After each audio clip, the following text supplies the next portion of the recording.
Rocky Mountain Synthesizer Meet special event.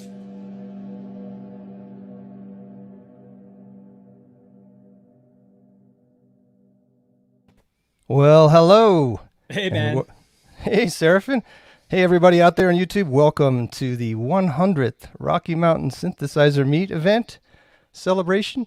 If you're out there in the chat, feel free to ask questions as we go along.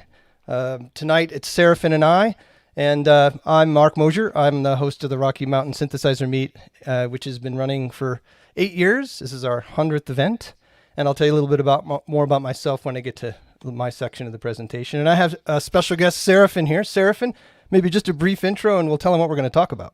Yeah, great to be here. Yeah, my name's Serafin Sanchez, and I work for Ableton as one of the U.S. brand managers. I'm based near Denver, Colorado, and I make a lot of music here, a lot of different kinds. I play the saxophone and make electronic music, and yeah, always fun to collaborate with Mark. All right, so let's take a look at what we're going to be talking about tonight.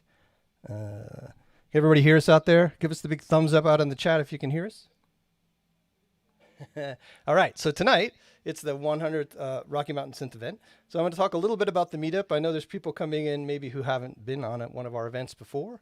And we're going to celebrate our 100th event by taking a little walk down memory lane. And then Serafin is going to take the lead, and he's going to talk about Live 11 and some specific features. And just a side note, we're not going to cover everything that's new in Live. There's a lot of community events, and each one of them is focusing on something different. So tonight we're focusing on note chants, comping, velocity. I'm going to be covering MPE and also some of the new features in the racks. So without further ado, let's go ahead and get started, and we'll talk a little bit about the meetup. And I see people are coming out and joining the chat. Welcome, everybody. I'm going to go ahead and put up more slideware here a little bit so you can see, and we'll talk a little bit about the meetup. Okay, as I said, I'm Mark Mosher, and I sort of wrangle all these events. When we were doing them face to face, of course, I was bringing in the PA and all the wiring, and I also organize all the events. There's my nice Meistertask board, and you can find more about me under markmoshermusic.com, but I release music. I run Rocky Mountain Synthesizer Meet. I run Synth Patrol. So on this same channel, if you go back and look, you can see our first Synth Patrol concert. And then Modulate This is a blog I've been running since 2005. And so also getting into freelance sound design, which I'll talk a little bit in a minute. So how did this all start? Way back in 2012. I read a Synthtopia article, which had a Laurie Anderson commencement speech, and she mentioned the author Tom Hodgkinson. And I read his book, The Freedom Manifesto. And back then, we were sort of between communities out here. We had at Ableton Denver user group that went from like 2009, 2010, and then there was a sort of a lull. And I had this idea from reading this book. There's a chapter that says, "Stop competing and start a guild." So I thought, hey, cool, I'll start the Boulder Synthesizer Meetup. And my goal was just to have a few events, see if I could get a few people to come hang out. And that's how it all started. So we started here in the old Louisville Inn in Louisville, Colorado. And here's the size of the room. It's fantastic. And here's the room with some people in it. So I'm going to show you off of our website. I'm going to show you some photos. Hold on just a second. I'm going to flip over to that. So just a side note, RockyMountainSynth.com. Here's our website. And I think one of the things I want to mention about our meetup is that it's not a technology specific meetup. You'll see on this table, I love this picture because on this table we have an analog synth, we have a laptop running Ableton, we have an Electron box, we have MPE. Over in the corner, we have Eurorack, a little Eurorack rig, etc. So the meetup is about, we rotate topics with every event. It's always a little different every time. So that's sort of the theme. All right, so I'm going to scroll down and take you through. We've got about 2,000 pictures over the last. We have about 2,000 photos we've taken at events over the last. Oopsie, let me reload this page. And I'm going to just give you some highlights here, if this will work. Let's see. There we go. There's the old Louisville Inn. Woohoo! Old Louisville. If you're out in the chat and you were at the old Louisville, give a shout out, would you? So as I mentioned, here's the room. That's that same picture. There's Mike Bryant. I see him in the chat. There's Mike sitting in the chair over there. First event. This is how many people we had. I think we had 12. Darren Kramer, who also runs the current Ableton Never User Group, was one of our first presenters. And it was just an amazing room. And I'll flash through some of these. So this is 2012. Darwin Gross did the September event and brought a modular. So this is way back in 2012. It's now called 740 Front Street. That's right. And early on, we started picking up traction. So this is Steve Turnage, who wrote the book Desktop Mastering. He did what we're doing now. Way back in 2012, he beamed in to our event and did a talk on mastering. Tim Thompson flew in from California and showed us the space palette. And this is our, usually on Halloween, we do some theremin-based thing or science fiction thing. So you can see already by October, we're starting to fill the room out. And then we get into 2013, we have our MIDI party. And here's Wes Milholland from Grayscale Modular, who lived here then. And this is 2013, and we're doing a meetup on the Analog 4, which is still going strong.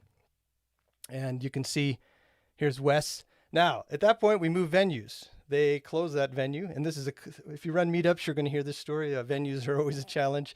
So thanks to Greg Kennedy, we found this other venue in Lafayette called 95A Bistro. So this is 2013. Here's Wes showing a modular, how to do control voltage, what control voltage is all about way back in 2013. You can see this room's getting bigger. We start having people, hey, can I bring my installation in so we can all try it at this meetup? And we're like, sure. So it gets bigger. This was a big event. This is Michael Lauter and Jim Stout did an event on syncing anything. So this was sort of an epic event at 95A Bistro. Then we get bigger. And we moved to this place called the Walnut Room down in Denver, which is a massive venue with a big PA and pizza and beer. And then we start having performances. So as part of our event, we would have an event, and then we'd have the after event, and we'd have performances on stage. So that's Brendan out there. Jim Stout presenting on, he works at Roland now, but back then he was not working at Roland. And there he is with the V-Synth.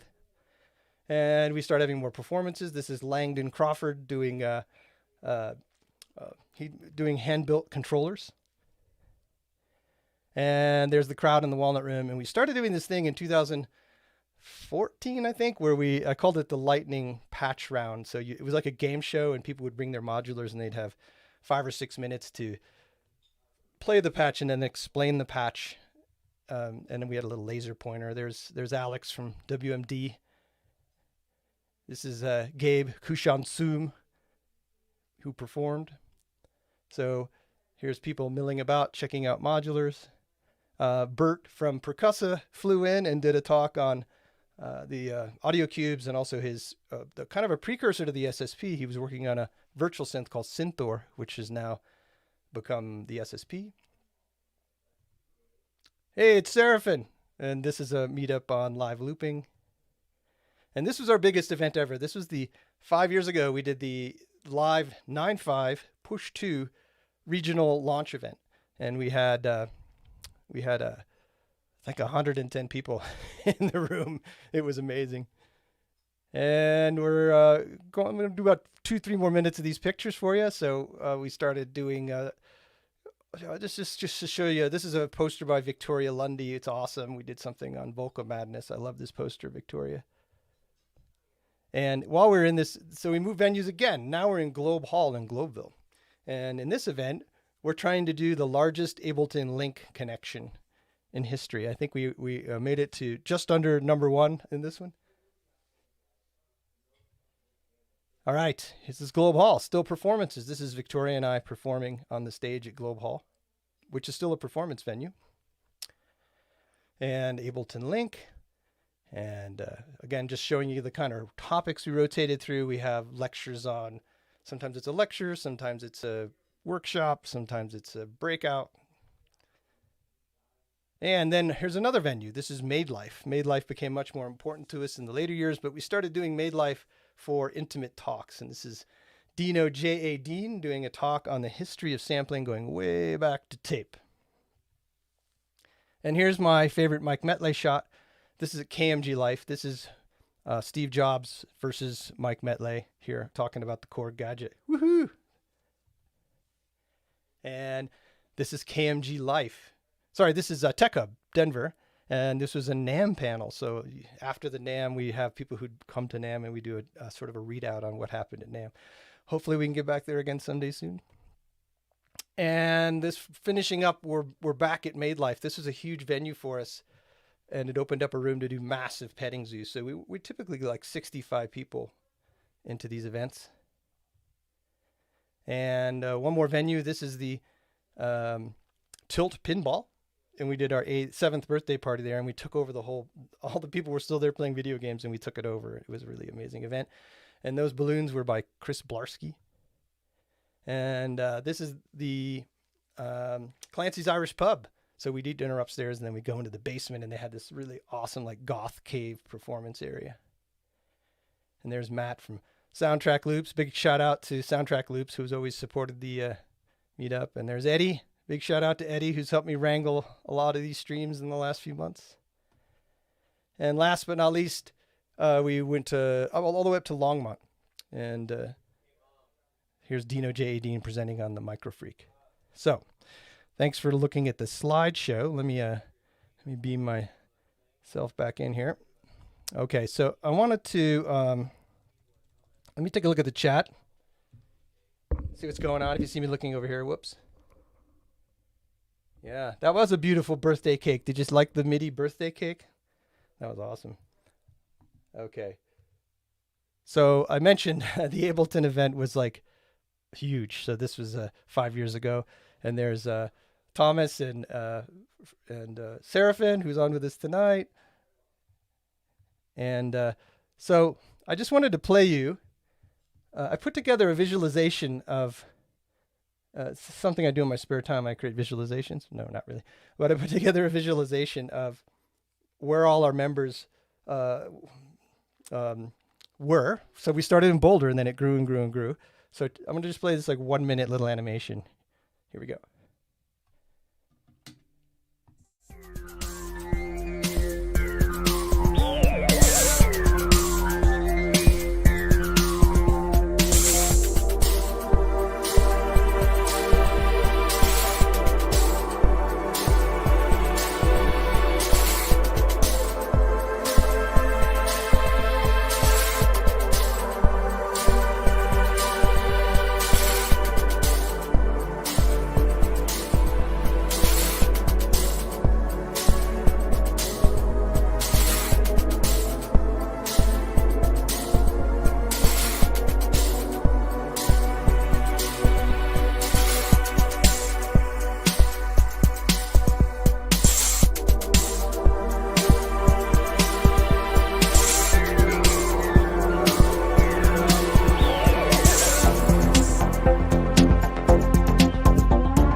All right.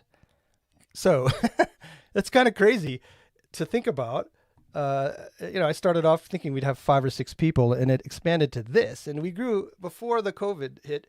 We had 800 members on our meetup.com page. Of course, then we had to change the name to the Rocky Mountain Synthesizer Meet because we were no longer the Boulder Synthesizer Meet. And it was nice. We won the Best Music Meetup in 2017. So fun facts, we have had 8 years, 99 events, 20 online events this year, and we get average between 15 and 60 people per event. So pretty amazing. And just first, I got to give a shout out now that we're at the end of sort of to these folks who made it happen. So first off, thanks to all the performers and presenters, hundreds of people throughout the years who've helped us out. I want to really just run through this list real quick of people, and hopefully I didn't miss anybody, but Brenda Alderette has always been this is just in first name alphabetical order. Brenda has always been a friend of the meet. She helped us get into Made Live. She's helped us secure rooms. Chris Barr is right now, he's managing our chat to watch over our chat. Chris Blarski early helper with the early events and made those awesome balloons you saw at the birthday party. Christoph, who's on here, who also runs the streams for Freak Boutique and Colorado Modular Synth Society. He ran our birthday stream, and he's also been behind the scenes. Christoph and I talk a lot about live streaming. Darren Kramer, early on involved with the early events, and he runs the Denver Ableton user group. Darwin, of course, very big help in the first years. Dino J.A. Dean helped us wrangle rooms in Longmont. Eddie helped us with all of our streams for the last 7, 8, 9 months, and as did Houston. Endless testing with OBS and all these tools. JL Kane from Made Life. Michael Hester for shooting about 1,400 pictures. Mike Bryant, who has always been there when we lose a room. He's helped us out by finding us rooms. Shutter Rhythm, Jennifer, taking tons of pictures. And Tom and Victoria Lundy, and especially Victoria for all of the artwork. All the logos, all the stuff you see is from cuddlefisharts.com, which brings us to sponsors. So we've had member donations keep us going. It's always been free events, and member donations help us pay for all the infrastructure.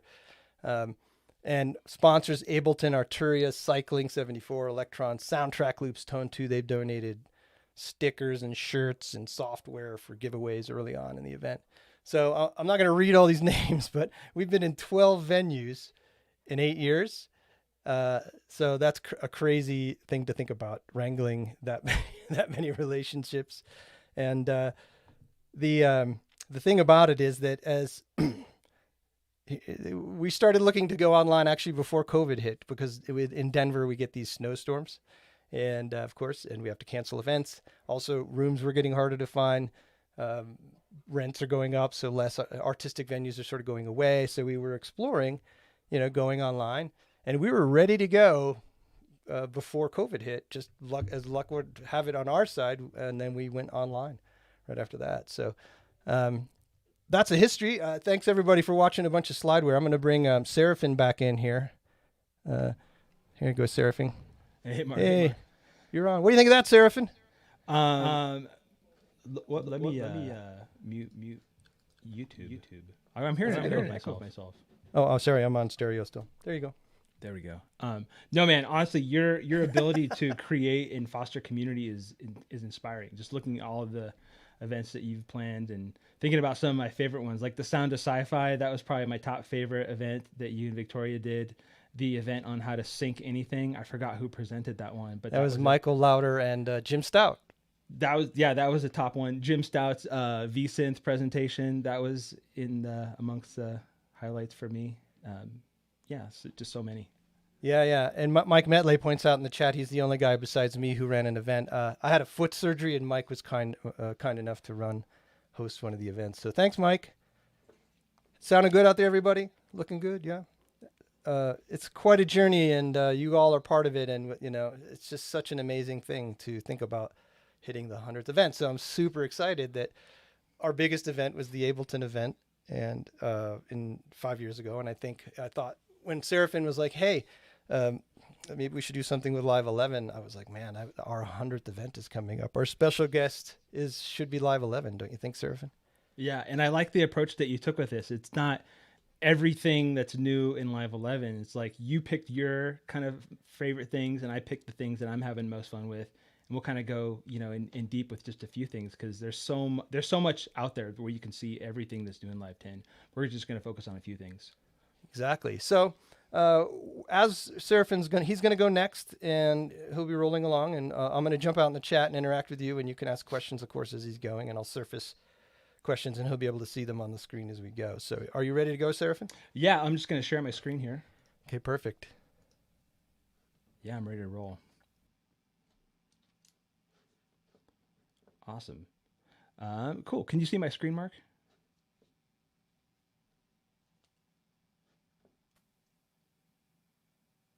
I'm back. I just see your camera right now. Oh, shoot. It's me. My problem. Go ahead and let me stop sharing mine, and I'll add yours. Apologies. So many buttons back here. Okay, all good. Yeah, so, Mark and I talked, and we kind of like, let's just pick the things that we're having the most fun with. And for me, it kind of came down to two things. One, it was comping, because this is something that I've always wanted to exist inside of Live, was a way to kind of record freely and then stitch together my favorite parts of anything. And so I think that's where I'm going to start, is with comping. So I have a piece of music that I wanted to share today. So we got a couple tracks rolling here, and then what I want to do next is I just want to improvise with my saxophone over this next track. So you'll soon find out that I play saxophone. And then this is kind of how my process is I'll just improvise for a while and then find the best moments. And what you're going to see is how Ableton Live approaches comping, in this case, audio comping. So I have a saxophone track here, and I'm just going to loop over these 4 bars. And if you right click in the track, you're going to see an option to show take lanes. So as I play, you're going to see new take lanes created automatically. So yeah, let's just give it a go, and I'll improvise for a while.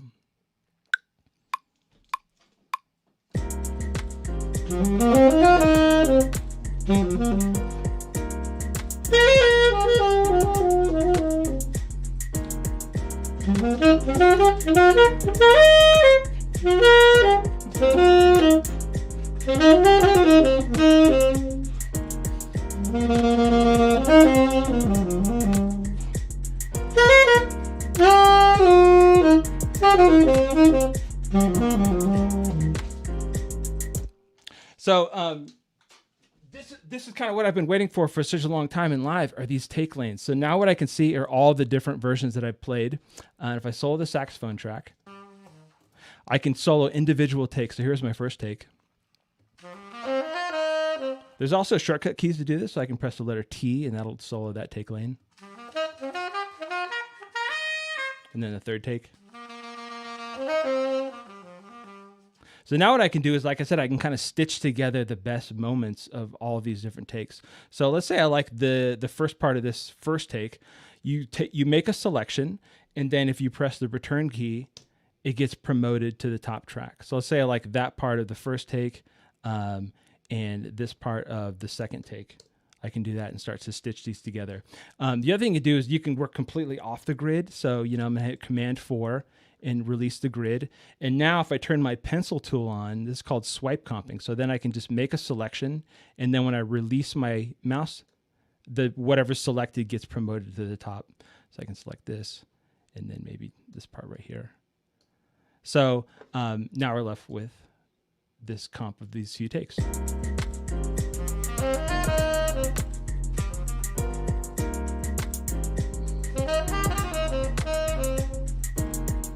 Awesome. So that's one way to do it, is loop recording. Let's say I didn't get it in these 3 takes. The other option I have to do is I can add take lanes on the fly. So I can go to the track and I can insert a take lane. And there are shortcut keys for all of this. So there's a shortcut key to insert take lanes. There's a shortcut key to show take lanes.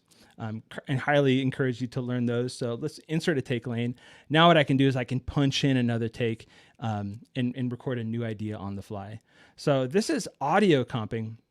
The other really cool thing, and actually I probably use this more nowadays, is MIDI comping. So the same process that I use for comping audio can also be used for MIDI. So you can take all of your drum kits, all of your synthesizers, and record MIDI in the same way. And actually, when I wrote this piano track, this was in a couple takes. So on the piano track, I'll go and show take lanes, and now I see the same process for MIDI. So if I like, maybe this chord right here, and then maybe this section right here, I can just swipe comp MIDI like I do audio. And then maybe at the end, take everything, consolidate into a final track. So I'm going to hide these take lanes. So I got to thinking, so I can comp audio, I can comp MIDI. This same process works for loops and samples as well. So I'm going to open up another audio track, and I'm going to add a couple take lanes. So insert 2 take lanes. And now what you can do is you can kind of stitch together and comp together all of your loops and samples. So I'm going to put this sample right here, and maybe this sample right there. And let's just loop over this section right here. Solo it here.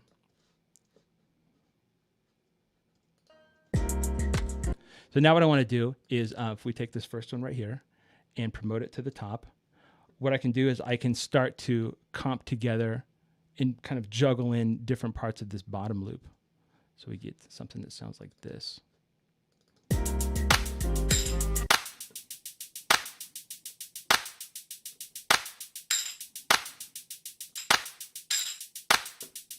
I can start to slice multiple samples together.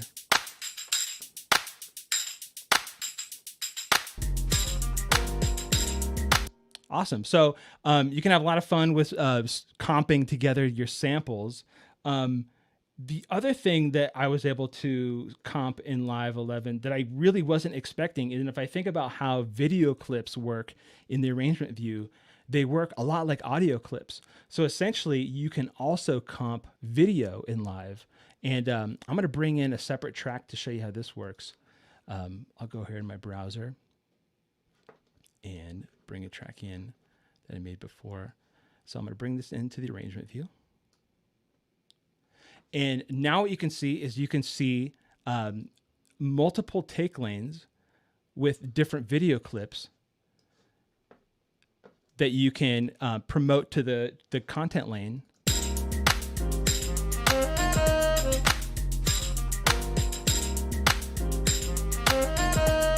So what this is this is 3 different take lanes. So video 1, video 2, and video 3. And then wherever along the timeline you want a certain video to be stitched in, you select it and promote it, kind of just like you would with audio. So that's video comping. So audio comping, video comping, loops and samples, video. And the other really big addition in kind of this comping workflow is link track editing and multi-track editing. So let's say that you are, recording like a full drum set. You have multiple mics on the drum kit. This idea of comping also applies to multiple tracks at the same time. Let me show you this works as well. So let's go and bring in a different file in.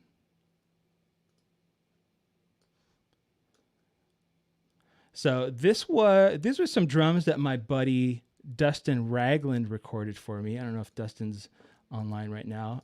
Awesome drummer, fellow colleague out in Oklahoma City. I'm just going to solo these drums. He did a fantastic job. So what we can hear is that here's all the multiple mics. So we have a kick mic, kick out, snare, overhead right. But the big thing now here is if you select multiple tracks and you right click, we now have the option to link tracks. So if I link the tracks, now any kind of editing that I do on one track can be applied to all of these at the same time. So for example, I split this region here. It splits over all of the tracks that are linked at the same time. So really helpful for editing multiple tracks. Same thing for fades. So these fades are now linked over multiple tracks. If I went into the clip, the transposition, the warping, even the warp markers are all linked now. So a lot of really helpful things for dealing with many tracks at the same time. And the take lanes as well. So, let's open the take lanes. And let's say for some reason, this third take was the one that we wanted to use for the whole track. What I can do is I can select the third take and promote it to the top. And if I open up another track, what I can see is that take has also been used on all of the tracks at the same time. So really helpful to kind of avoid things like microphone bleed and any kind of phase issues that you might occur. So those are kind of the big things I wanted to show you with comping. I mean, I'm obviously recording my saxophone, but this could be anything that you record: your guitar, your bass, your voice, your modular synthesizer into Live. So yeah, just a really nice way to kind of stitch together all of the best moments into one final take. So awesome, Mark. I'm not seeing the questions, so feel free to chime in and interrupt me if there's any questions. I think maybe I'll move on though. So the other really big thing I wanted to show you was something that Live 11 brought in, this ability to kind of surprise yourself and add a level of probability to your music. So I'm going to open up a new set to show you some things I've been working on. And go ahead and delete that. Yeah, so so the things I'm going to show you have been really, I guess the word I'm going to use for is fun. Sometimes it's nice to be surprised when you're making music. For me, it's kind of like having, I don't know, like an extra member of the band or like an extra compositional partner. And so the things I'm going to show you are note chance or probability, velocity chants. And let's go ahead and get started. So here in the clip, let's just go ahead and start with this drum idea, and I'll play this for you.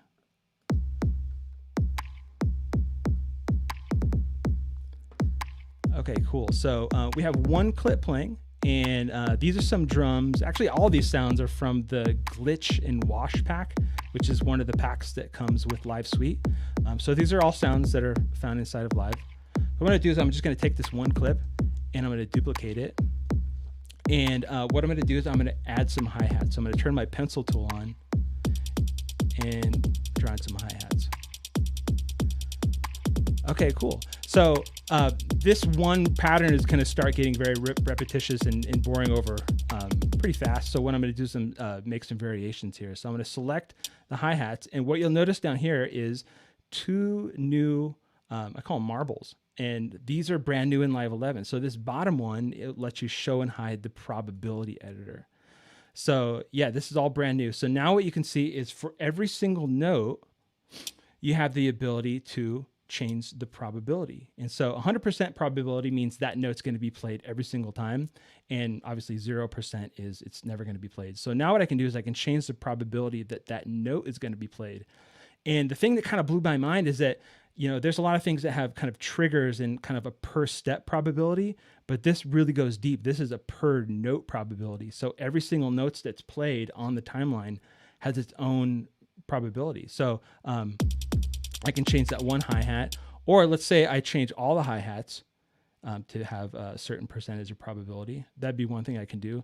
The other thing I could do is I could use this randomize button. This is also brand new. So I'm going to lower the amount, and I'm just going to say randomize. So now every time I press this, I have a random set of probabilities. So now what this is going to do is create brand new rhythms for me.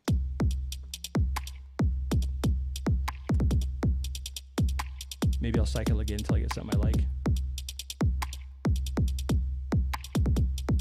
So I've been having a lot of fun with that. That's the note probability.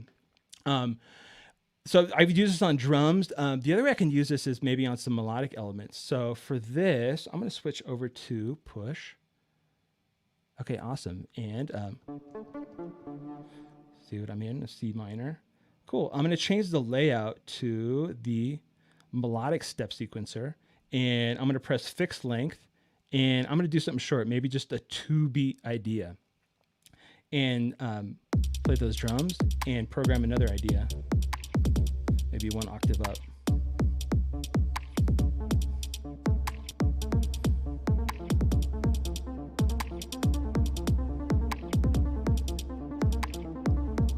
Okay, so now this same idea of per note probability applies to push as well. So if I hold down a note and go into the clip view, now I can see there's a probability for that one note. So I'm going to lower this down, and I can go to every single note and they have their own probability. So every time the clip plays, I get a slightly different rhythm.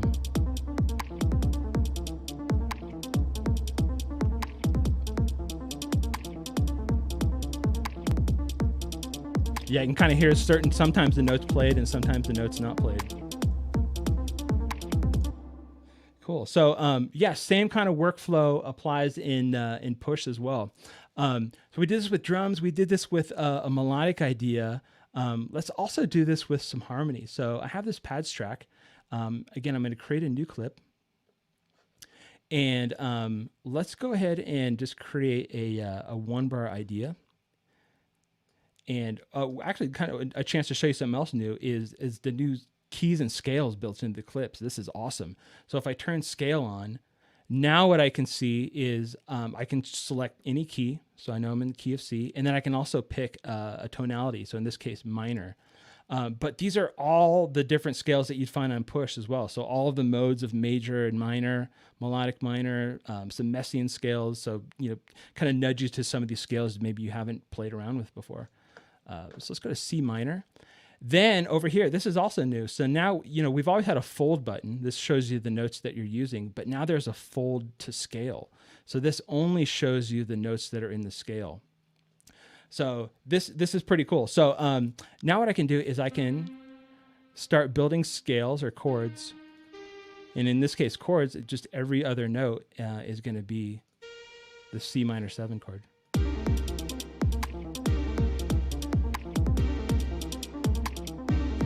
Okay, cool. But let's take this a step further. So again, this is per note probability. So what I'm going to do is I'm going to actually select every single note in the scale, and let's add a few extras too. And what I'm doing is I'm going to use this to kind of every time the chord plays, it's going to generate a new chord voicing. So then what I'll do is select all the notes, and I'll hit legato, and that'll drag it out for the whole bar. So right now they're playing every single note, but let's dive into the instrument a little bit and kind of see what's going on under the hood. So right now, this is a preset called Apex Twist, and this is made with Wavetable. And right now Wavetable is in polyphonic mode, and it's playing 4 voices. So I can select how many voices I'm using at the same time. So I think I want it to be 4. But what I'm going to do now is I'm going to select all of the notes, and I'm going to randomize the probability so that every time this chord plays, a different set of 4 notes are voiced. So I get a kind of like a cool new chord voicing every single time. So let's see how it sounds.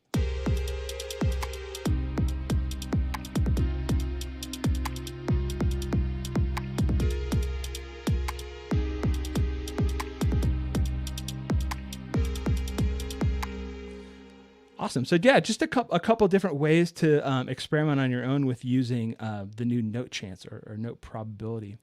The other side of this that I wanted to show you is velocity chance. So let's go ahead and create a new clip. And there you go. Here, take that off. Awesome. So I have a couple samples in here that I want to play, and for this, I'm just going to create a 16 note pattern, and let's see how this sounds. Okay, yeah, you can kind of hear everything's played at the same velocity. So again, I'm going to open up this marble above it, and this is the new velocity editor. So right away, you can kind of see that the velocity notes look a little bit different. So I can still do a lot of the same things I could before is with the draw tool. I can kind of draw patterns like this and kind of create different rhythms by just emphasizing and de-emphasizing certain notes. So we got a little bit of groove out of that. A little thing that's new, and I actually love this, is if you select any note and you type in the number, let's say 77, now you can type in exact velocities. That's just kind of a little thing. But what I really wanted to show you is this idea of velocity chance. So now for every single note, if you hold the command button and you slide up, you can get a range of velocities. And what this is a deviation from the velocity that you originally set. So for example, on this note right here, every time the note's played, it's going to be a velocity of somewhere between 96 and 127. I can go below the note as well. So now every time this note's played, it's going to be below 77 to 0. So every time the clip is played, it sounds different because there's a new velocity. And again, this also has randomize. So I can randomize the velocities, and I can select the velocity range for the entire track. So we get something like this.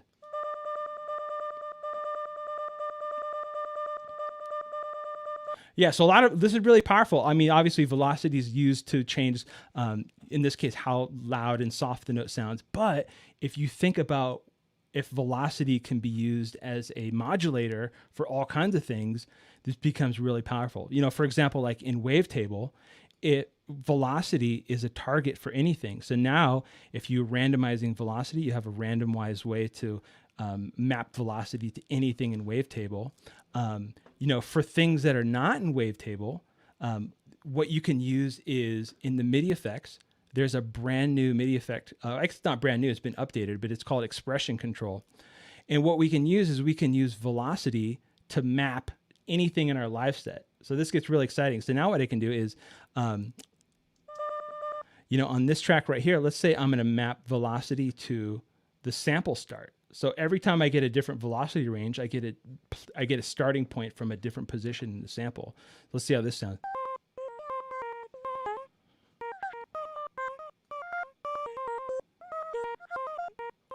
Cool, cool, cool. And I have another sample in here as well. So I'm going to have this kind of do the same idea. So I'm going to have 16th notes, and I'm going to select only this note, and I'm going to randomize the velocity. And then I'm going to use this velocity range to set a range. Every time the note plays, it gets a different velocity. So we get something like this.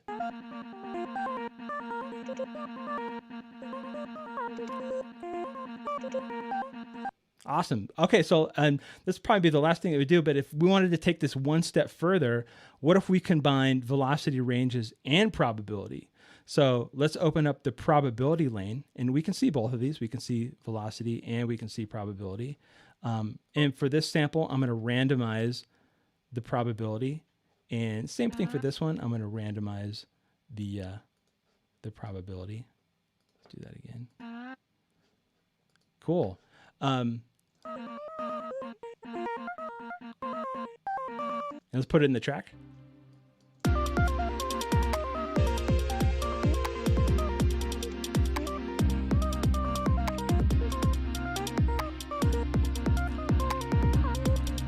Yeah, so if I could keep going with this, what I would probably do next is these are all in the drum rack. If this was in the drum rack, I would change the choke group. So now, since these are playing at random times, what I'm going to do is I'm going to put both of these on the same choke group. And so what we get now is we get kind of a Hocketing effect of one sample being played or the other, since they're all starting at different times. So let's see how this sounds. Yeah, so that's that Hocketing effect happening. Let's put it back in.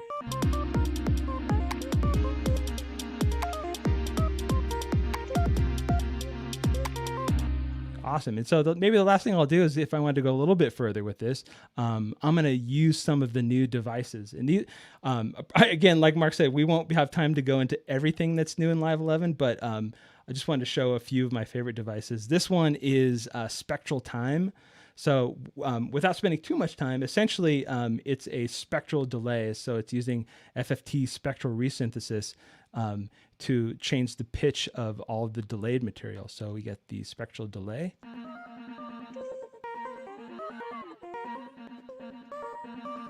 And my other favorite spectral device is the Spectral Resonator. So this has an internal resonating mode where you can resonate any incoming audio at musical pitch or any frequency. It's a ton of fun.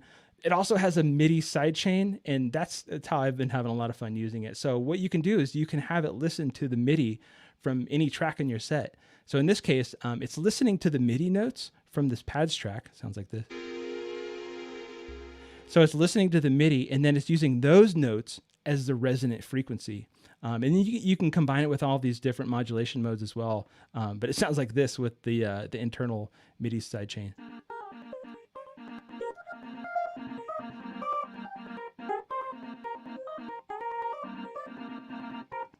And then I'll probably add reverb sounds better. Everything sounds better with reverb. And for this one, I'm going to use the Hybrid Reverb. And I'm doing this device injustice without being able to talk too much about it. But essentially, it's a combination of a convolution reverb and an algorithmic reverb with a bunch of brand new, beautiful impulse responses. You can drag your own audio files onto the device, create your own impulse responses.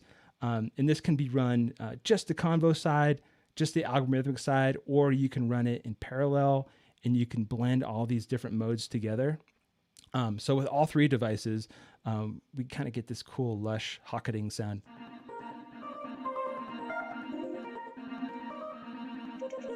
And put it into the track here.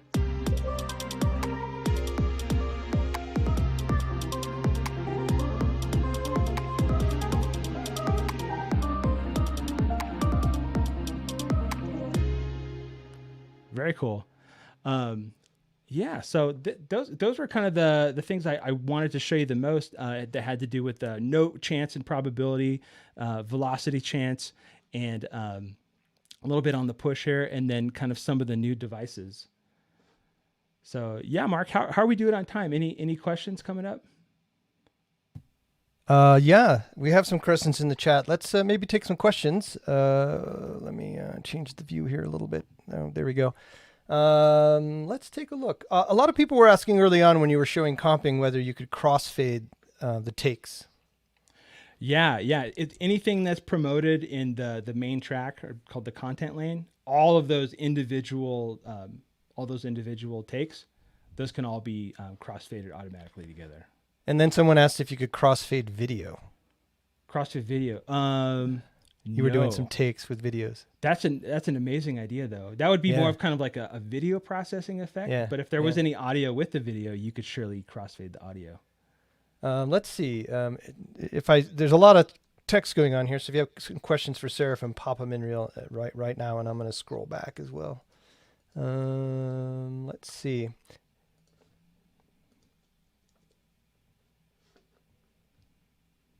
Let's see.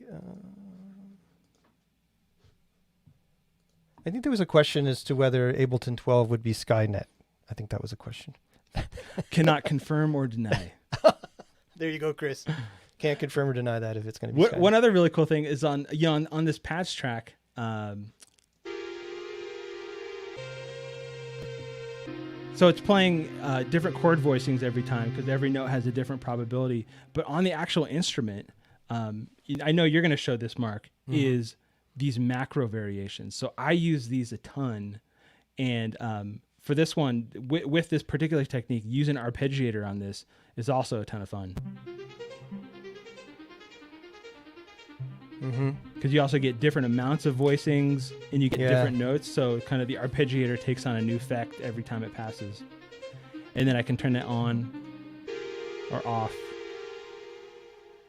So Mike was asking, where does this question go? Can you lock certain steps in a cycle to 100% probability? Lock certain steps. It's per note, right? So you could just say this note will always be 100%. Yeah. So for example, like this, let me clean this up a little bit. So yeah, for probability, let's say this kick drum right here is always going to be, or this particular one is only going to be 100%. Yeah, put your back up there. Yeah, so this kick's going to be 100%, and then maybe that kick right there is going to be 54%. So yeah, you can lock it. I think that's what you mean, Mike, right? Let's see, probability grouping. Yeah, and Mark, that is what I like about it too. Is it is per note and it's not per step. So all of these don't have to be 100%. The kick could be 100%, and then the hi-hat could be 44%. Yeah. So here's a question about: can you group like some other construct besides like the lane or the note? Can you group probabilities in any way? I'm trying to think what else that might be. So you can do the note. But you know what you could do with that is put these things in. Can you show something real quick, Serafin? The one of the coolest features. There's so many features in Live 11, but it's like if you edit multiple MIDI clips now, they all appear in the one clip editor. So one way you could do this would be to have a separate clip with different probabilities, but then you can see them both in the same clip. You know what I mean, Serafin? Yeah. Yeah. So so I have the drum clip. If I shift select and add this arpeggiated note, now I can see both of these at the same time. You could even do Control A, and every clip I think goes in there in both session and you can select everything and then have every note or everything at this time point across multiple clips have a certain probability. Yeah, that's really interesting. Yeah. So one thing that's new here is you can. While the basic molecule's a clip, you can go add all the clips to one editor and then see the entire, set of notes in one place, which is pretty powerful. That's new. So in Live 10 we have multiple clip editing, but you could kind of focus on one and move the notes around. Like I could focus on the drums and move the drums around, and then focus on another, let's say the arpeggiator, and then move that around. But now all of them are visible. I could move this note and this kick over, and even add another track and start editing all of the notes at the same time, which is super powerful. Yeah, and same thing for velocity and probability. All those are accessible, so I could change the probability of that one note, and I could change the probability of this hi-hat, all kind of in the same editing area. Right. All right. Well, if you don't have any more questions, what we'll do is we'll switch gears here, and let me just. I'm going to talk a bit about MPE and also a little bit about racks. I'm going to put Serafin back in the green room unless I get a tough question I can't answer, Serafin. So be ready. Yeah, I'm excited to pull you in at any minute. Okay. Okay. Let me switch over and share my other screen here. Here we go. Oh, there it is. Let's see if we get any audio. Ooh, we have audio. I'm going to switch my camera angle for this one. Stand by just a moment. I'm going to switch it to an overhead camera. There we go. So, and I'm going to switch myself to stereo. Okay, so what do I have here? I'm going to talk about MPE and a little bit about polypressure, and I'm going to talk about some of the new features that are in Live to accommodate MPE. It's a game changer for sure. Just a side note, there's a firmware update to the push now. If you hit the setup, you'll notice there's a new mode. It's called poly. So the push 1 and push 2 are now polyphonic pressure instruments. And Live can read polyphonic pressure from any polyphonic pressure capable instrument. So that's a new thing in addition to MPE. I just wanted to point that out. I also have next to me here, I have Sensel Morph, and I love the Sensel Morph. Peter's on from Sensel. Thank you, Peter, for joining us. If you have any questions about the Sensel Morph, he's out there in the chat. And what this is extremely sensitive surface which has overlays, and there's magnets in here. So when I pop one on, it knows that this is this particular overlay. And here's another one. This is the Buchla. So the entire interface is just changed to a different instrument. And I'm going to show you my custom one in a minute. So I'm using the Sensel Morph as an MPE. So first of all, let's take a look at Ableton and what's new in the MIDI options. So if we go to MIDI now, you're going to see a new column. It's called MPE. So you'll see that the Sensel has this ability to check that, and now I have an MPE controller. So it's as simple as that to set it up. You don't have to do anything to the push. The push is doing poly pressure just out of the box now. So let's take a look at this is a preset. So something I forgot to mention. So I've been working with Live 11 now for a number of months, and I'm really excited. I'm contributing to some of the sound design work in Live 11. So some of the presets you're seeing, it's a note about what you're seeing. This is beta. Live 11's been announced, but it won't be released till Q1. Some of the things you're seeing might change. Some of these presets may change. Just word of caution. One really cool thing that's in Live 11 now is an individual track CPU meter, by the way. So you can see this instrument is the only one that's eating CPU, and it's a really great way to find perhaps something that's crushing your CPU. So let's take a look a little bit at talk first a bit about MPE and what it really means. So if we switch back to this view, so MPE, so for those who aren't familiar, is like a normal MIDI controller. You have velocity, you have polyphonic pressure. Okay, so a lot of keyboard controllers do that, but you also have something called note PB or note pitch bend. So let me show you this.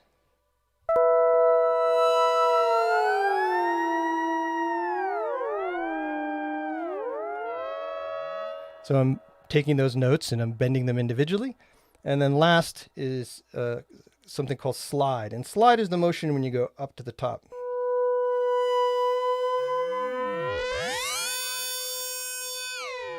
And these things are polyphonic. And let me show you this in live so you can get a feel for what's really happening here with this controller next to it. So I'm going to open this rack up so you can see what's happening. Let me make live full screen for just a moment. So this is a preset I made. It's called FM Land. And if I, hold on just a moment. If I open the rack, you can see I'm using Wavetable. And right away, you'll see something a little different. It says MPE. So the devices that are MPE capable say MPE. So from the live devices that are instruments, that would be Wavetable, and that would be also Sampler. And then I'm going to show you how you can use MPE with anything in live, but also third-party instruments work this way as well. And there's a little switch over here. If you right-click on the rack now, you'll see that you can enable MPE in the rack for that device. So I've tested this with, maybe if I have time, I'll show you to you, but you know, I'm working with alto, I'm working with Arturia pigments, that all works fine. So what you'll see, there's a new device. It's called MPE Control. And I'm going to go ahead and split my screen again. And as I go down, I'll touch the, you'll see that as I slide vertically, the ball goes up the blue line. And I have a curve on here. This MPE Control allows you to adjust the scale and the intensity. This could vary between controllers, so it's a nice feature to have. Let me move my microphone a little closer over here. Let's see. So if I do 2 notes down, you'll see 2 balls here.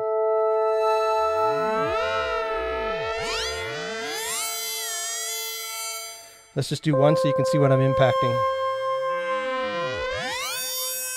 So basically when I slide up, I'm folding the wavetable, which is introducing FM. But this is also handy though for things like pressure. You see the same readout, and I'll use the push this time. You can see I'm getting polyphonic pressure from the push. And then you also have pitch in here as well. So we're going to stick with slide, and then we're going to look a little bit at what's new in Wavetable. So if we go to, and we hit the MPE tab, you're going to see all the MPE parameters are now exposed to every parameter within Wavetable. So you can see slide. What am I doing in this preset? I have a slide is changing the FM pitch. I'm changing the FM amount. I'm changing OS2 position. I'm going to go ahead and unfold this so you can see this a little more clearly. Everybody still good out there? Sounding good?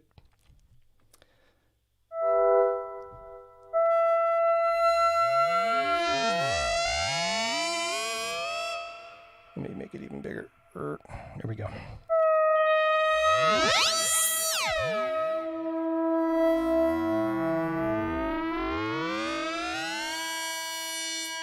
So it's a very subtle version of it.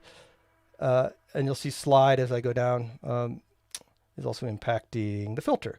I've got pressure, which is turning up oscillator 2 gain, turning it down rather. So it's also closing the filter a little bit. So that's the idea. So that's one preset with MPE Control. I'm going to show, I'll show the other expression device. But so all you have to do is throw you don't have to even throw this in, but if you throw it in, you can do diagnosis. And also there's something called, you can map this to invert it. So if you were using a different MPE controller like a Sensel Morph, your velocity curves might be different. So this controller is just mapping, this macro is just mapping to this controller so you can change sensitivity and scaling. It might be inverted depending on which device you're using. Okay, let's see, let's try a different preset. Okay, I'm quick. This is a MG source. Up in my closet, I have a Moog source, and I'm obsessed with recreating it in software. What you'll see here is that I have this device off. Because the device is off, any native Ableton device, if it's off, it doesn't use CPU. So if I turn it on, you'll see a little spike as I turn it on.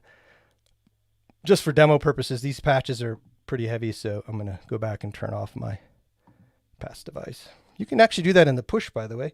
If you're looking at the device in push, you can hit mute and then the device, and you can turn the device on and off. Anyway, this is called MG Bass. And this is I'm using slide in a completely different way. I'm actually not mapping slide to Wavetable. I'm mapping slide through this other thing. Serafin showed this a minute ago. It's called expression control.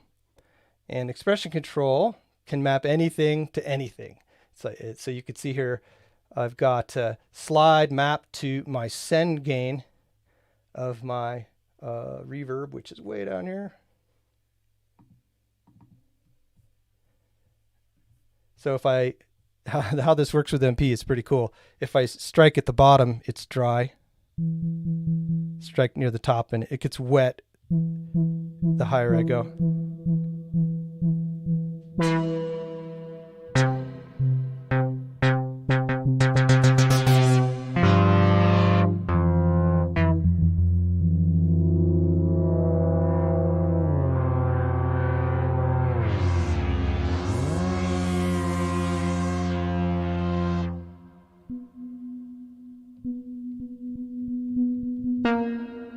So super sensitive, as you can see. Let's take a look at just a tip on the push. Let me show you. Move my camera back up here. Tip on the push. If you press select and touch the touch strip, it goes from being a pitch bend to a mod wheel. So a lot of the presets I'm designing use both because I want to use both hands. So I will do a slide up with the mod wheel, and I'll do something else with slide up vertically on MPE. All right, let's take a look at Ableton Sampler and its MPE implementation. This is awesome. I decided to create the trippiest thing I could think of. So in this patch, it's called Slide Selects Sci-Fi Flicks Samples. That's a really long, catchy, or short, catchy name, isn't it? But what it does is I'm using, if we go over here and take a look at the implementation of MPE inside of Sampler, you'll see it's just added. So now you have Note PB is here. You can see Slide. Ooh, Slide says Sample Selector. How does that work? I'm going to switch overlays. I'm going to put on the Buchla Thunder. So this is these are quite a few octaves apart in the way I've got it set up. So how this works is you can see I've got 5 samples. The lower I strike, this basically plays 5 samples throughout this range. So the lower I'll play this one. Oops. Oh, I got to arm it. Sorry. Saving CPU. So that's the first sample. Here's that first sample a couple octaves up. Now here's a different sample. And let me share my screen again so you can see it. Let's do this again. Sorry, I don't think I was sharing my screen when I showed you that MIDI mapping. There it is. Slide is mapped to sample selector.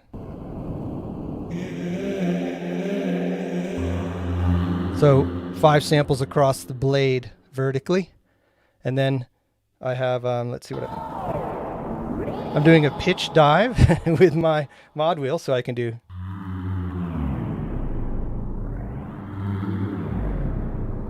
This is a super trippy preset. Let's just play around with it for a second with different velocities.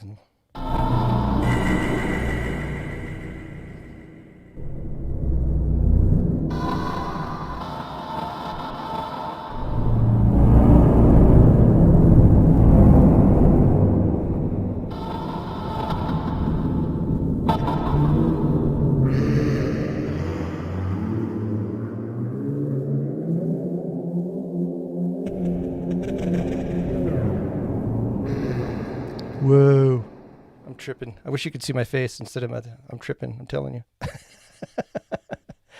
So that's just the tip of the iceberg, man. Think of everything you could map stuff to, right? So I want to show you a couple more presets. Before I do, I want to talk about something new that are in racks. So right now you'll see I have 8 macro knobs, right? So this is something brand new in Live 11. Hit this plus sign. Let me zoom in on that so you can see it a little better. Hit this plus sign, and you can just start adding knobs. Doot, doot, doot. So you can have up to 16 macro knobs now, or 1 if you want. You could say, oh. If you just wanted to have 1 big knob so you didn't get lost. But you can map to 16 knobs. But the other cool thing is they have something called variations and snapshots. So what that means is if I hit this little camera on a variation, it remembers where these knobs are. So you'll watch, I can fire one here. I've just fired shimmer, and what you'll see is it turned up the shimmer reverb. Let me hit starting again. I'm going to play a note. Now let's play the shimmer reverb.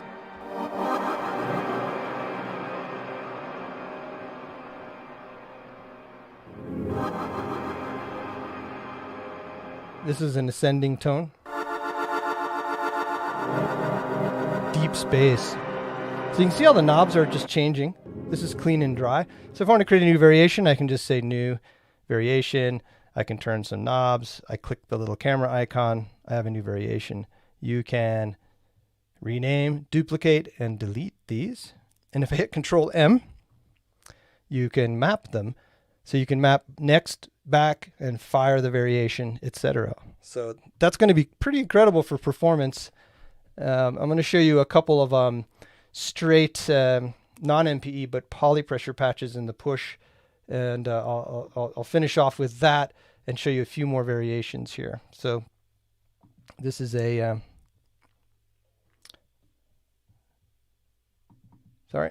this is a, turn it on. It's called Overdrive Ghost. Here's the default setting. Here it is dry. I'm going to switch overlays though. So this is a custom overlay. The Sensel, this is a clear silicon with a piece of paper, and I printed my own. I've created my own controller interface using an editor that Sensel provides. If we let me just zoom in on that so you can see it. So there it is, clear silicone. Print it out on my printer, put that here, and you'll notice this is kind of my testing template. So one of the things I like to do when I'm testing is play across the whole range. So each of these is an octave. And this is inspired by the Hydrosynth. I just wanted to have a little slider in here. And these are buttons. So one of the cool things I can do with variations is I can MIDI map a variation. So if I go Control M, oops, in the wrong window. Control M. And then I say down. So I want this one to be down, and you'll see that it mapped it, and I want this to be up, and I want this one to be hexagon, to be fire. So now I'm playing. Let me go to MIDI mode.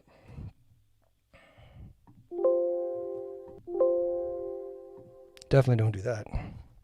Okay, so if I, so you can see on the Sensel, I'm changing my morphs, and then I can fire a morph.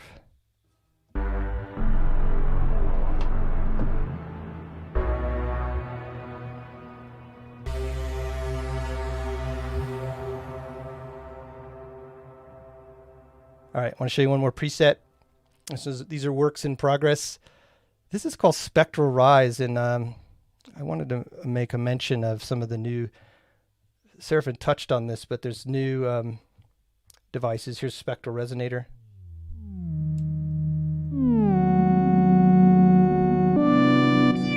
And what I've done is I've mapped the mod wheel to, so in addition to doing just plain, Live 11 is going to come with a lot of MPE presets, but it's also going to come with presets that are going to take advantage of the push and pressure and polypressure and the mod wheel, and work with basically basic MPE. This one, if I pull up on the mod wheel, it turns up the Spectral Resonator.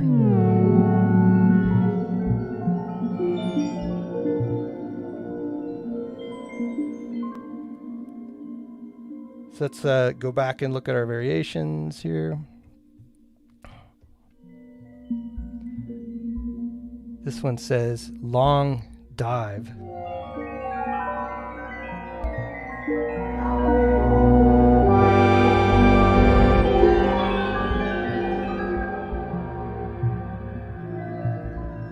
So even though this isn't an MPE preset per se, I still have Note PB on, so I can do like.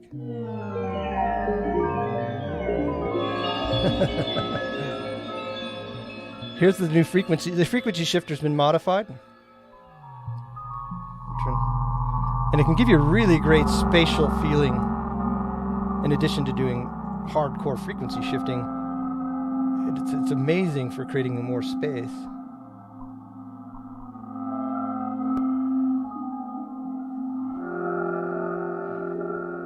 And one more, and then we'll bring Serafin back in here.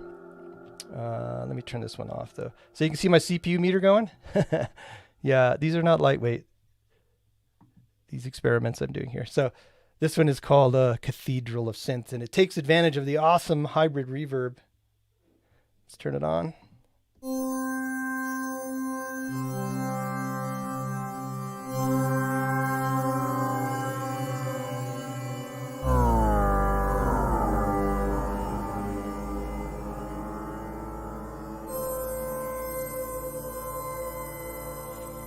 Let's hear a little different variations on this reverb. Listen to this.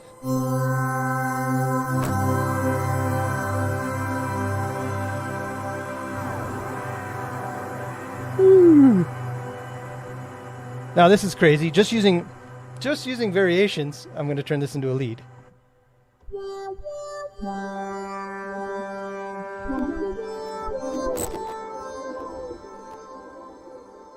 Here's a lead with a sub. By the way, normally I don't crush my CPU, but I'm running like 2 cameras plus the live streaming software plus Ableton. So, but you could see the power of variations and performance without having to switch tracks. You've got a whole capability here. And one more thing before we go is you can randomize your variations. So if I hit the randomize button, it randomizes. And you'll see every time I randomize, it's not randomizing volume. You can exclude parameters from randomization. And you're like, oh, I really love that. Let's save the variation. Boom. Now I have that variation saved. Woo. All right, Serafin, here's your 10-second warning. I'm going to bring you back in, and I'm going to switch my camera. Is there anything else I missed? MPE Control, Mod Matrix, third-party pigments. Oh, I didn't show the MPE node editor, did I? I'll bring you in with me here, Serafin, but it'll feed back if I do that. I'm going to switch myself to non-stereo here, and I'm going to bring you back, Serafin. There you go. I'm just going to record a clip, everybody. Let's see here. Are you echoing, Serafin, or are you good? All right. Can you hear me? Sorry. Yeah. Am I echoing? I can hear you. I surprised Serafin. Yep. Can you hear me? Yes. Okay. Awesome. Yeah. Okay. You didn't. We didn't get into the MPE editor. The new. Do you want to do it, or you want me to do it? I can do it if you want. Why don't you switch gears and we'll do one more thing, and then we'll take questions from everybody. Because that's actually how I use in true MPE. I don't have any MPE controllers. I use polyphonic average touch on the push, but I use the new expression editor inside the clip a lot. Yeah, what I was going to say is you don't need an MPE device to take advantage of MPE with Ableton Live 11 because of what Serafin's about to show you. It's really awesome. Yeah, so for me, let me just show you what Mark's talking about. So inside the clip view, there's 3 tabs. And so these are how the different views are organized now. So you have your notes view, you have your automation, modulation, and then this third tab is the new thing. And this is where you can edit all of your MPE. So you have things like all of your slide, pressure, velocity, release velocity. If you were recording it from an MPE controller, this is where you would see it, and you could edit it after the fact. But inside this top view right here, this is where pitch bend lives. So you can still do some really cool things with MIDI, and actually some things I've never been able to do before with MPE. So yeah, I'll just kind of show you kind of how I've been using it. So in this case, I'm going to fold the scale, and I'm going to create some chords. And I do know all my my scales and chords, but this is still kind of a really fun way to stumble on some chord progressions that I'd never really would have been on. So yeah, so I'll create a chord progression here, maybe duplicate it out. And now what I can do, since these are all locked to the key, I can start moving these around freely since I know these are locked to the key of C minor. Very cool. But now what I can do, if I click on any individual note, what I can see is that there's that pitch bend lane on a per note basis. So I have pitch control for every single voice. So what I've been doing, I've been kind of using this to kind of get this effect where you have individual voices that are starting to melt into each other, and you get maybe this note right here bends down into that note, and maybe this note bends up into this note. So we get sounds that kind of sound like this. Oh, let me turn the arpeggiator off. It sounds like this.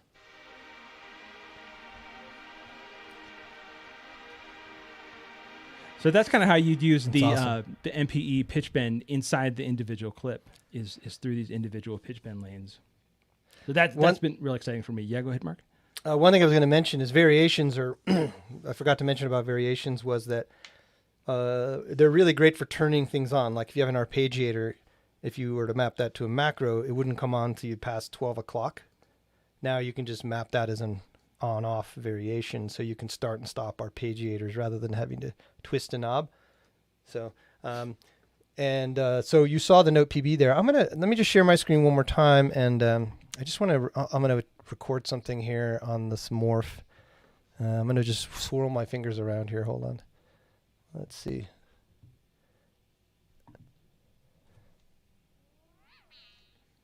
Oh, Mark, one thing is a lot of people have been kind of asking, can you scrub through macro variations with a controller, or can you morph in between variations?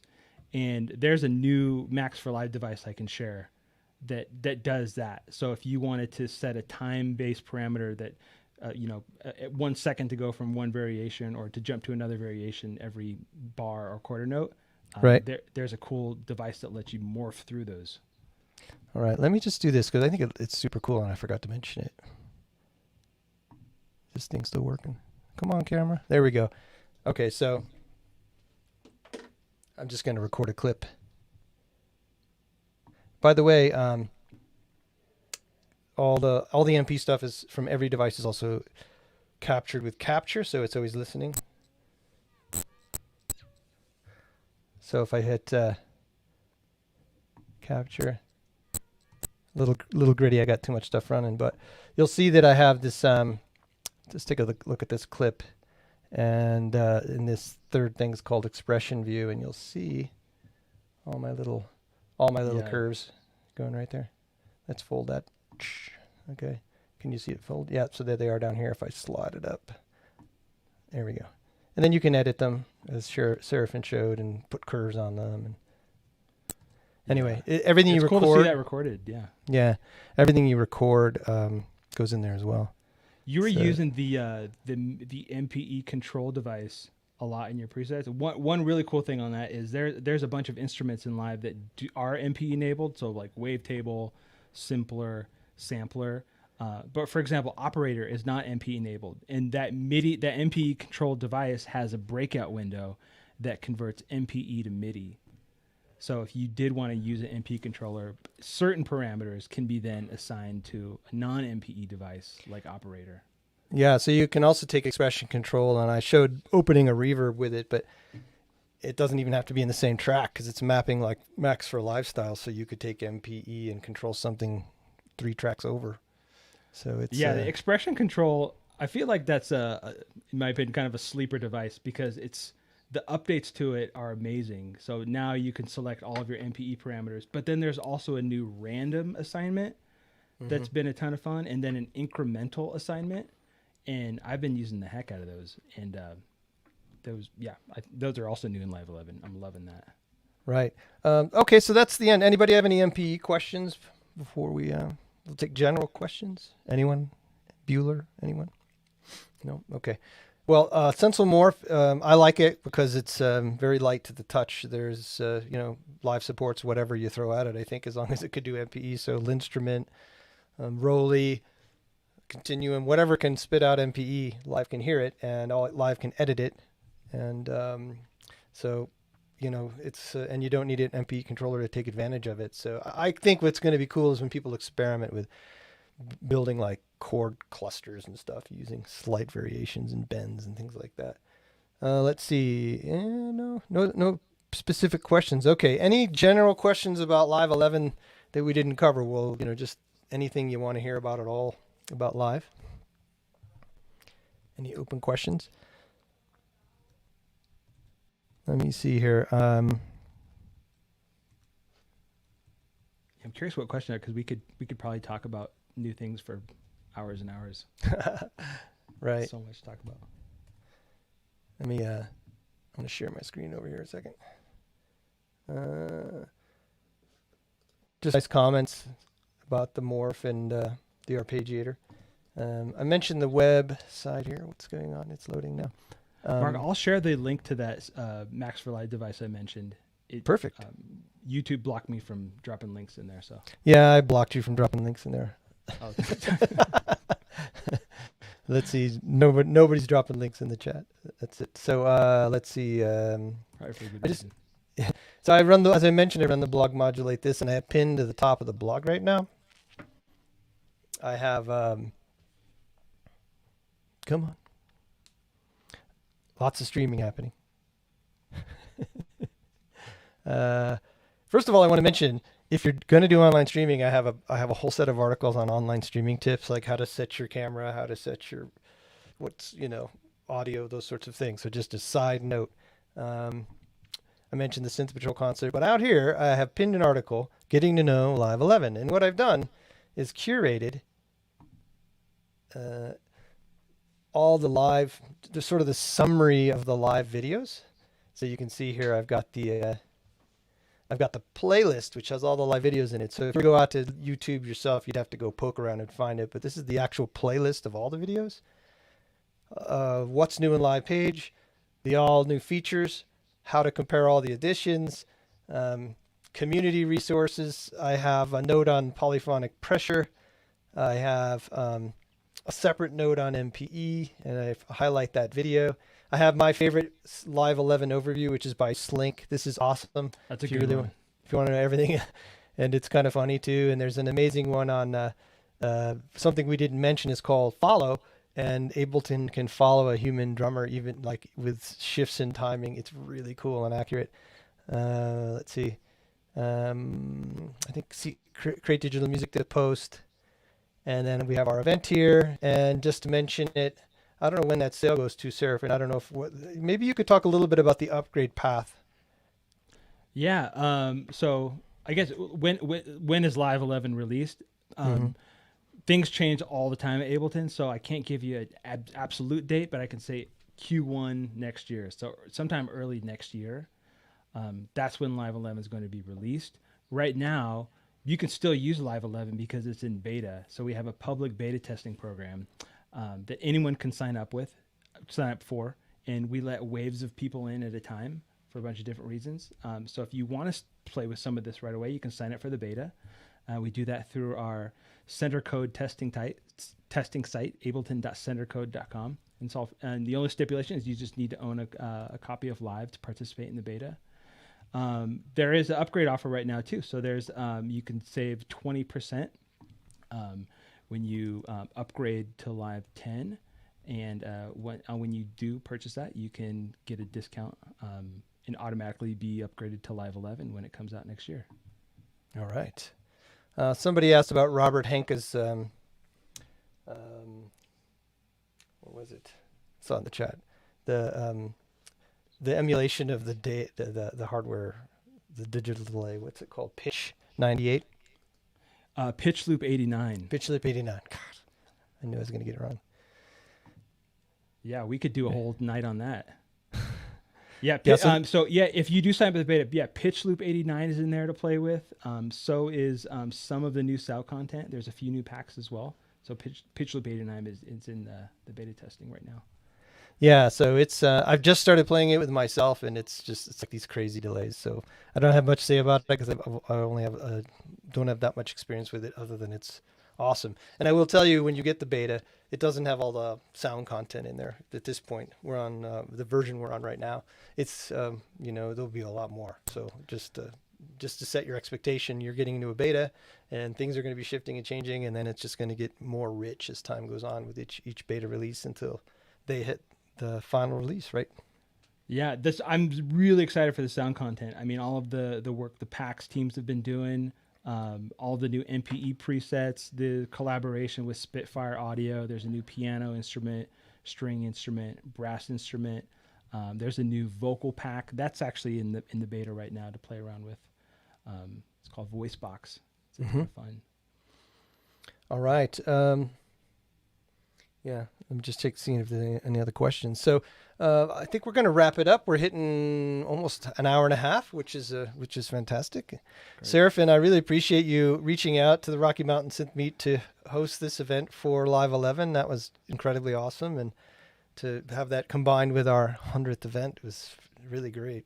It was a pleasure to be here, Mark, and congrats to you and everyone that's been part of the Rocky Mountain Synth Meet for this special 100th meetup. This is really cool, and I think also the friends and connections that people have made all over the world because of you in this meetup is really beautiful. Yeah, and it's kind of, now that we're all of our meetups, and just I'll give a shout out to the Colorado Modular Synth Society, these other events, Freak Boutique.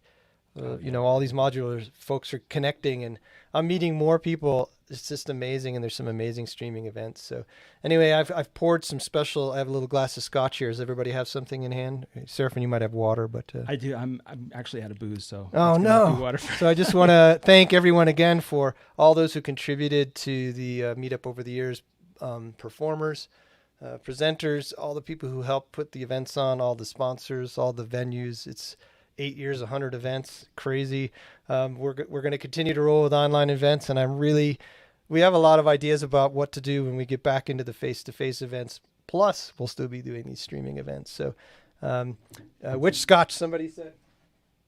Important question. I'm drinking Edredor 10. If you want to, here you go. I didn't start this bottle tonight, by the way. But anyway, I just wanted to lift the glass to all of you. Thanks so much for 100 events, and thanks to Ableton. And cheers, everybody. Cheers. I'm going to do a cheers, and then we'll sign off. Hold on. Mm-hmm. Yeah, thanks, Mark. Yeah. And, go ahead and try Live 11. Try Live 11. And if you like this sort of event, this is our first time doing, it's our second time doing a streaming event. We did the concert. We also do meetings. So if you like this, let me know, and maybe we'll do some more of these streaming to YouTube events. It's really fun to have everybody in the chat and to reach more people. So cheers, everybody. Everybody be safe, and thanks again. And here's to Live 11 and making some really cool stuff. So thanks, everybody, and hang out in the green room, Serafin. I'll talk to you. I'll end the chat here, but I'll wave everybody out. Bye, everybody. Cheers, friends. Bye-bye. Bye.